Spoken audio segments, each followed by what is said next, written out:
রবিবার কলকাতায় আসছেন কেন্দ্রীয় স্বাস্থ্যমন্ত্রী জেপি নাড্ডা। নেতাজি ইন্ডোর একটি অনুষ্ঠানে যোগ দেওয়ার কথা রয়েছে তাঁর, এবং 20 তারিখ আসছেন কেন্দ্রীয় স্বরাষ্ট্রমন্ত্রী অমিত শাহ। কি কর্মসূচি রয়েছে তাদের জানবো প্রীতিশের কাছ থেকে। প্রীতিশ, দেখো, আগামী 16 তারিখ অর্থাৎ 16ই অগস্ট আয়ুষ্মান দিবস পালন করবে রাজ্য সরকার, এবং আয়ুষ্মানের যারা যে সমস্ত লাভার্থীরা রয়েছেন তাদেরকে কিন্তু মূলত এই পরিষেবা প্রদান করা হবে, এবং সেই অনুষ্ঠান হবে নেতাজি ইন্ডোর স্টেডিয়ামে। রাজ্য সরকারের তরফ থেকে এই অনুষ্ঠানে আমন্ত্রণ জানানো হয়েছে কেন্দ্রীয় স্বাস্থ্যমন্ত্রী জগৎ প্রকাশ নাড্ডাকে, এবং তিনি সেই অনুষ্ঠানে অংশগ্রহণ করার জন্যই মূলত আসছেন। নেতাজি ইন্ডোরের এই সরকারি অনুষ্ঠানে অংশগ্রহণ করবেন জগৎ প্রকাশ নাড্ডা, এবং উপস্থিত থাকবেন রাজ্যের মুখ্যমন্ত্রী শুভেন্দু অধিকারী। এছাড়াও আগামী 20 তারিখ কেন্দ্রীয় স্বরাষ্ট্রমন্ত্রী অমিত শাহ তিনি আসছেন। রাজ্যের সরকারের 3 মাস ইতিমধ্যেই অতিক্রম করেছে নতুন সরকার, এবং সেই সরকারে এখনো পর্যন্ত সাধারণ মানুষ অর্থাৎ রাজ্যের মানুষ কি সুযোগ সুবিধা পেয়েছে সেই সমস্ত বিষয় সংক্রান্ত একটি অনুষ্ঠানে অংশগ্রহণ করবেন কেন্দ্রীয় স্বরাষ্ট্রমন্ত্রী অমিত শাহ। ধন্যবাদ প্রীতিশ।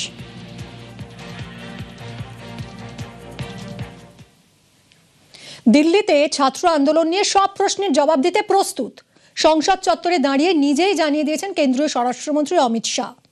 আলোচনার জন্য ডেডলাইন দিলেন বিরোধীদের। যদিও শাহী বার্তার পরও অনড় বিরোধীরা, অচলই রইল সংসদ।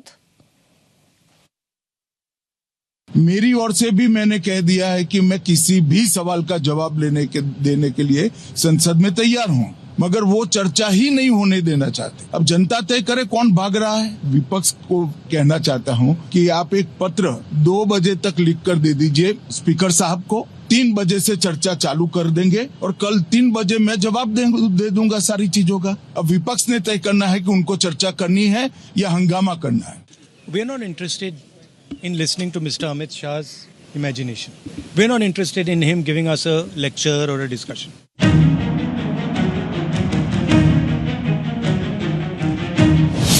এখনো সংসদে ছাত্র আন্দোলনের উত্তাপ। সব প্রশ্নের জবাব দিতে প্রস্তুত অমিত শাহ। আলোচনায় রাজি নন বিরোধীরা। নিটের প্রশ্ন ফাঁসের প্রতিবাদে 20 জুলাই সংসদ চলোর ডাক দেন পড়ুয়ারা। গরম হয়ে ওঠে দিল্লির রাজপথ। লোকসভার বিরোধী দলনেতা রাহুল গান্ধী অভিযোগ করেন আন্দোলনরত পড়ুয়াদের উপর ছড়রা গুলি চালানো হয়েছে। বিরোধীদের প্রশ্ন, কার নির্দেশে ছড়রা গুলি চলল? কেন্দ্রীয় স্বরাষ্ট্র মন্ত্রকের অধীনে দিল্লি পুলিশ। অমিত শাহর জবাব চেয়ে সরব হন বিরোধীরা। বিরোধীদের বিক্ষোভের জেরে সংসদের বাদল অধিবেশনের প্রায় গোটাটাই খরচ হতে চলেছে। এই অচলাবস্থা কাটাতে উদ্যোগী হয় কেন্দ্র। সংসদ বিষয়ক মন্ত্রী কিরেন রিজিজু বারবারই জানান সরকার সংসদে আলোচনায় রাজি। সব প্রশ্নের উত্তর দিতে রাজি অমিত শাহ। এতদিন কিরেন রিজিজু বলছিলেন, বুধবার অমিত শাহ নিজে বললেন। लगातार मैं संसद में आता हूं, मेरी चैम्बर में बैठा हूं। संसद भवन के अंदर विपक्ष संसद को चलने ही नहीं दे रहा है, दोनों गृहों में। तो कोई जाकर क्या करेगा। मेरी ओर से भी मैंने कह दिया है कि मैं किसी भी सवाल का जवाब देने के लिए संसद में तैयार हूं, मगर वो चर्चा ही नहीं होने देना चाहते। अब जनता तय करे कौन भाग रहा है। विपक्ष को कहना चाहता हूं कि आप एक पत्र 2 बजे तक लिख कर दे दीजिए स्पीकर साहब को। 3 बजे से चर्चा चालू कर देंगे, और कल 3 बजे मैं जवाब दे दूंगा सारी चीजों का। अब विपक्ष ने तय करना है कि उनको चर्चा करनी है या हंगामा करना है। सरकार के पास छुपाने के लिए कुछ नहीं है। যদিও কেন্দ্রীয় স্বরাষ্ট্রমন্ত্রীর দেওয়া দুপুর 2টো ডেডলাইন পেরিয়ে গেলেও অধ্যক্ষকে চিঠি দেওয়ার পথে হাঁটেনি বিরোধীরা, ফলে আলোচনাও শুরু হয়নি। এই পরিস্থিতিতে লোকসভার অধ্যক্ষকে চিঠি দেন অমিত শাহ। লেখেন, আপনি বিরোধীদের সঙ্গে আলোচনা করুন, যতক্ষণ চাইবেন ততক্ষণ সংসদে থেকে এ বিষয়ে আলোচনায় অংশ নেব, বিরোধীদের সব প্রশ্নের উত্তর দেব।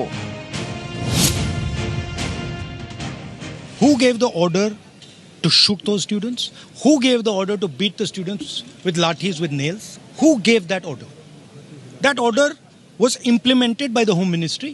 Did Mr. Amit Shah give this order to shoot our children, or did he not? If he did, he should resign, because he's culpable. And if he did not, he should resign because he's incompetent. অধ্যক্ষকে দেওয়া অমিত শাহর চিঠির প্রসঙ্গ বুধবার লোকসভায় তোলেন সংসদ বিষয়ক মন্ত্রী কিরেন রিজিজু। তার ভাষণ চলাকালীন কক্ষে বিরোধীদের হট্টগোল, স্লোগান। गृहमंत्री जी ने आज फिर एक पत्र लिख करके स्पीकर साहब को अनुरोध किया है कि नीट एग्जाम को लेकर के छात्रों का आंदोलन जो हुआ उसका चर्चा अभी शुरू कर दे। শাসক পক্ষের দাবি, বিরোধীরাই সংসদে আলোচনা চান না। मैं बहुत निराश हूं। जिंदगी में पहली बार मैं ऐसा दृश्य देख रहा हूं जहां सरकार चर्चा चाहती है और ऑपोजिशन भाग रहे हैं। यहां तो सरकार खुद ही कह रहे हैं कि हम डिस्कशन करेंगे, जवाब देंगे, और ऑपोजिशन जवाब सुनना नहीं चाहते और भाग रहे हैं। এত সাংসদ ভাঙানোর পরেও আজকে এত সংখ্যা থাকার পরেও তারা হাউস চালাতে পাচ্ছেন না। কথা তো এটাই হয়েছিল যে নিটের আলোচনার পর দিল্লির যে ছাত্রদের উপর হামলা এবং আক্রমণ, টিয়ার গ্যাস থেকে পেলেট গান চালানো, সে নিয়ে বিস্তারিত আলোচনা হবে এবং সেখানে হোম মিনিস্টার ক্লैरिफाई করবে। जो आप हाउस अवॉइड कर रहे हो या हाउस में नहीं आ रहे हो, ये दर्शाता है कि आप कहीं ना कहीं उन सवाल, विपक्ष के सवाल का जवाब नहीं देना चाहते हो। और आप भी अंदर से जानते हो दिल्ली में जो आपके इंस्ट्रक्शंस पे हुआ है वो कहीं ना कहीं गलत तो है और उसका जवाब आपके पास नहीं है। भाई वो मीडिया के थ्रू कम्युनिकेट क्यों कर रहे हैं? वो डायरेक्ट कम्युनिकेट करे। 2 बजे हाउस बैठना है, आ जाए गृह मंत्री, फिर देख लेंगे दूध का दूध पानी का पानी, कौन पीछे हट रहा है। কে কখন সংসদে আসবেন তারও একটা নিজস্ব প্রক্রিয়া আছে, পরম্পরা আছে। বিরোধীরা প্রতিবাদ করতে পারেন, দাবি তুলতে পারেন, তবে এখন তৃণমূলের বিধায়ক সাংসদরাই তো নিখোঁজ। যারা সব দিল্লিতে এসে বসে আছে তারা নিজের কনস্টিটিউয়েন্সিতে বেরোলেন, তৃণমূলের লোকেরাই তাদের কোথাও কাদা ছুঁড়ছে, কোথাও চটি ছুঁড়ছে, কোথাও ডিম ছুঁড়ছে। সংঘাত চলছে, সংসদ অচল। এরই মধ্যে জেপিসি বা যৌথ সংসদীয় কমিটিতে পাঠানো হলো বিদেশি অনুদান সংক্রান্ত সংশোধনী বিল বা FCRA কে। নিউজ 18 বাংলা।